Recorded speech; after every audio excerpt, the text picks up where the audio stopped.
रहीम। चलें जी, ये 11वीं क्लास की इंग्लिश है और लेसन नंबर 3 है, डार्क देवर एंड गोल्डन आइड। तो इसमें बात चल रही थी वापस आने की ना, तो उसने बोला सेफ़ एंड इनसेन। यहाँ पे हम महफूज तो हैं लेकिन यहाँ पे हम पागल हो जाएंगे। उसने बोला नॉनसेंस, अहमकाना बात है। Mister Bittering looked out of the windows. Mister Bittering खिड़कियों से बाहर देख रहा था। We are clean decent people, हम साफ़ सुथरे और शाइस्ता लोग हैं। He looked at his children, उसने देखा अपने बच्चों को। ऑल डेड, मतलब ये है कि हम यहाँ पे नहीं रह सकते। किस तरह क्या हमें वो देख रहा है, बाहर देख रहा है कि बाहर की सिचुएशन क्या है। हर चीज़ें वहाँ गिरी पड़ी हैं मुनहदे में, और हर चीज़ जो है वो तब्दील हो रही है, और हम जो है हम अगर यहाँ पे रहे हम भी बदल जाएंगे। He looked at his children, उसने अपने बच्चों को देखा। All dead cities have some kind of ghost in them, तमाम मुर्दा शहर मतलब उजड़े हुए शहर, have some kind of ghost, कुछ किस्म के भूत रखते हैं, इन देम अपने अंदर। मतलब हर जो उजड़े हुए शहर होते हैं ना जितने भी, उनसे वाबस्ता कोई ना कोई भूत होते हैं। भाई कौन से भूत, आगे वजाहत करता है। मेमोरीज, यादें, मेरा मतलब है, मतलब कुछ यादें जुड़ी होती हैं। तो ये जो शहर है मुर्दा सामने नज़र आ रहे हैं, इनसे भी कुछ चीज़ें जुड़ी हुई हैं, और वो चीज़ें मुझे समझ आ रही हैं कि इन शहरों के साथ क्या हुआ है और हमारे साथ क्या होने वाला है। ही स्टेयर्ड एट द हिल्स, उसने तका पहाड़ियों को, यह तकता रहा और फिर बोला you see a staircase, तुम देखते हो एक सीढ़ी। एंड यू वंडर, और तुम हैरान होते हो, सोचते हो। व्हाट द मार्टियंस लुक्ड, मरीख लोग दिखते होंगे, like climbing it. Martians looked like, किस तरह वो दिखते होंगे, क्लाइंबिंग इट, इस पे चढ़ते हुए। मतलब पहाड़ी देख के या एक चीज़ याद आ जाती है कि भाई वो लोग किस तरह के होंगे और कैसे पहाड़ियाँ चढ़ते होंगे। You see the Martian paintings, तुम मरीख की तस्वीरें देखते हो। एंड यू वंडर, और तुम सोचते हो।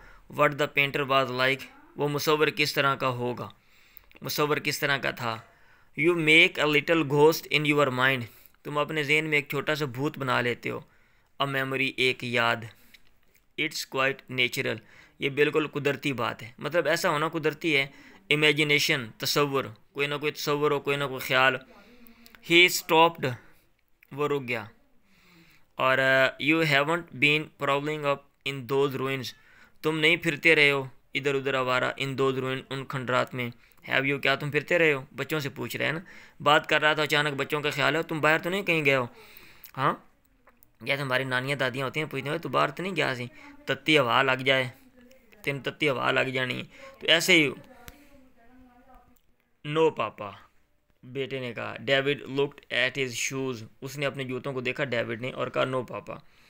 मतलब ये चीज़ें शो करने का कि वो चीज़ें वो भूल रहे हैं। अब वो जूतों को देखकर मतलब देख रहा है कि क्या मैं बाहर गया हूँ या नहीं गया हूँ। इस तरह से जो माहौल है उनको मुतासिर कर रहे हैं। सी दैट, ये बात ज़हन में रखो। यू स्टे अवेक, तुम दूर रहो, फ्रॉम देम, उनसे। पास द जाम, जाम मुश्किल वक्त गुजारो। मतलब ये औखा टाइम है, ये गुजारो और उधर बाहर ना जाओ। वो इतनी बड़ी बड़ी इमारतें कैसे मुतासर होगी, और तुम बाहर जाओगे तो माहौल से तुम मुतासर हो जाओगे, इधर साए में रहो। जस्ट द सेम, बिल्कुल ऐसा होगा। सैड लिटिल डेविड, छोटे डेविड ने कहा।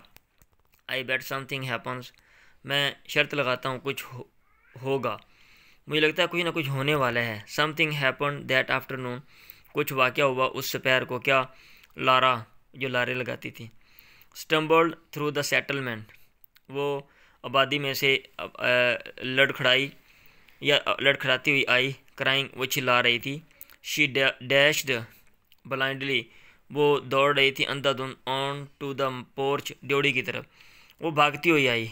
मदर, फादर, अम्मी अबू। द वार, जंग, अर्थ, ज़मीन। शी सॉब्ड, वो सिसकियाँ लेकर रोने लगी।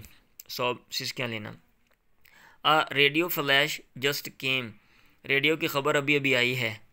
Atom bombs hit New York, New York को एटम बम लगा है। All the space rockets have blown up, तमाम खलाई रॉकेट हैव ब्लोन अप, वो तबाह हो गए हैं। No more rockets to Mars ever, मज़ीद कोई रॉकेट मरीख की तरफ कभी भी नहीं आएगा, एवर कभी भी नहीं आएगा। ओ हैरी, अब ये उसने ख़बर सुनाई कि ख़बर आ गई है, ये नाब सारे रॉकेट तबाह हो गए हैं, अब दोबारा नहीं आने। तो oh Harry, the mother held on to her husband, माँ ने अपने खामद एंड डॉटर और बेटी को पकड़ लिया। अब होता है ना, ख़बर सुनते हैं तो ख़वातीन पहले जनाब रोड़ा पा देंदियाँ ने, तस्दीक हुई या नहीं हुई, तो उसने भी वैसे ही किया। आर यू श्योर, ये अमूमन ये कल्चर दिखाया जाता है ना कि ख़वातीन जो कमज़ोर होती हैं, हालांकि चूँकि ये मादी में था, लेकिन अब हाल में जो है ना वो इन चीज़ों की, इन बातों की डायरेक्शन चेंज हो गई है। और ये चूँकि तस्वर हमारे माशरे में पाया जाता है, इसलिए राइटर ने जो है ना वो इस तरह की चीज़ें इस अंदाज में लिखते हैं कि माँ ने फ़ौरन जो है ना वो परेशान हो गया और वो पकड़ लिया। आर यू श्योर, क्या तुम्हें यकीन है Laura, ask the father quietly, बाप ने भी आहिस्ता से पूछा। बाप भी वैसे ही है। लॉरा वेप्ट, लॉरा रोने लगी। वी आर स्ट्रैंडेड, हम तनहा छोड़ दिए गए, ऑन मार्स मरीख पे, फॉर एवर एंड एवर, हमेशा हमेशा के लिए। फॉर अ लॉन्ग टाइम, लंबे अरसे तक। देर वाज ओनली, वहाँ पे थी, the sound of the wind, हवा की आवाज़, इन द लेट आफ्टरनून, दोपहर के पिछले हिस्से में, यानी दोपहर, दोपहर के बाद दोपहर होती है, नून आफ्टरनून, और दोपहर के आखिरी हिस्से में जो है ना वो परेशान गुमसुम में हवा की आवाज़ आ रही, सब चुप बैठे हुए हैं, अलोन तन्हा। थॉट बिटरिंग, बिटरिंग सोच रहा था या उसने सोचा। ओनली 1000 ऑफ अज, हम में से 1000 हेयर यहाँ पे हैं सिर्फ। नो वे बैक, वापस जाने का कोई रास्ता नहीं। नो वे, कोई रास्ता नहीं, बिल्कुल रास्ता नहीं। Sweat poured out from his face, चेहरे से पसीना टपका, एंड हिज हैंड, और उसके हाथों से, एंड हिज बॉडी, और उसके जिस्म से। He was drenched in the hotness of his fear, वो शराबूर था, भीगा हुआ था अपने खौफ की हिद्दत, तेज़ी में, हॉटनेस गर्मी में, यानी गर्मी की वजह से जिस्म उसका जो है ना जो है वो खौफ की गर्मी की वजह से वो पसीना आ रहा था। ही वांटेड, उसने चाहा, टू स्ट्राइक लारा, कि लारा को मारे। क्राइड, चिल्लाए, नो यू आर लाइंग, और ये कि तुम झूठ बोल रही हो। The rockets will come back, rocket वापस आएंगे। इंस्टेड, इसके बजाय, ही स्ट्रोक्ड लाराज हेड अगेंस्ट हिम, उसने लारा का जो सर है वो अपने साथ लगाया। एंड सेड, और कहा, the rockets will get through some day, किसी न किसी दिन जो रॉकेट है वो यहाँ पे पहुँचेंगे। ठीक है जी, काफ़ी इतना। चलें जी, आप इसको याद कर लें, इसकी ट्रांसलेशन, और बाकी जो चीज़ें वो मैं आपको बता देता हूँ।